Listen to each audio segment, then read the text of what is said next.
Patrick Jagou, Sentier d'auteur, la Jagou d'émission littéraire produite en partenariat avec la Société des auteurs savoyards. Aujourd'hui, j'ai le plaisir d'accueillir Franck Michel.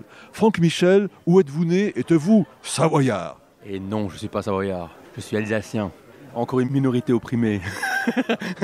Voilà, donc je suis plutôt basé à Strasbourg, en fait, justement. Mais j'habite en Indonésie depuis 30 ans. Également, donc je suis au moins plus de la moitié de l'année en Indonésie et donc j'aime bien le côté multiculturel, vous voyez, donc côté alsacien puis balinais, c'est bien.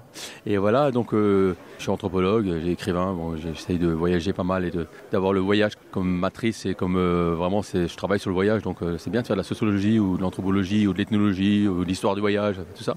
C'est ça qui m'intéresse et c'est pour ça, faut le vécu, faut voyager donc du coup.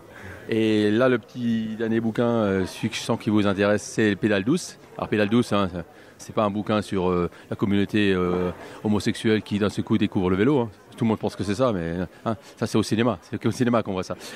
Et donc au niveau, c'est en fait un titre un peu rigolo, je trouve, c'est sympa. Et du coup, en fait, c'est une sorte d'éloge du vélo et de la lenteur. Ça parle surtout simplement de l'amour du vélo, mais pas de la compétition. Je parle de l'urgence de ralentir. L'urgence de ralentir, ça me paraît quelque chose de fondamental aujourd'hui, où tout le monde est stressé.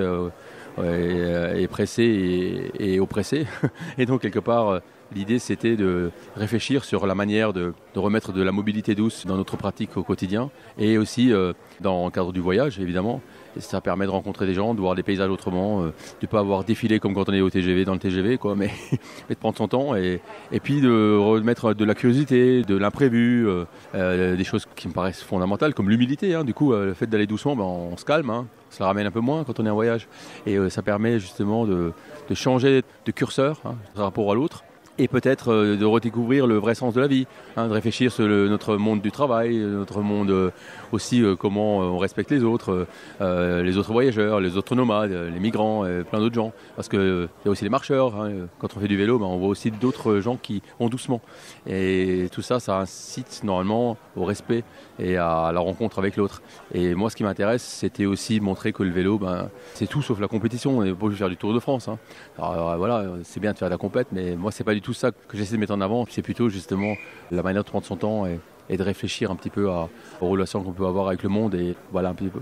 Chers auditeurs, nous parlions aujourd'hui de l'ouvrage de Franck Michel intitulé Pédale douce, publié aux éditions Livre du Monde.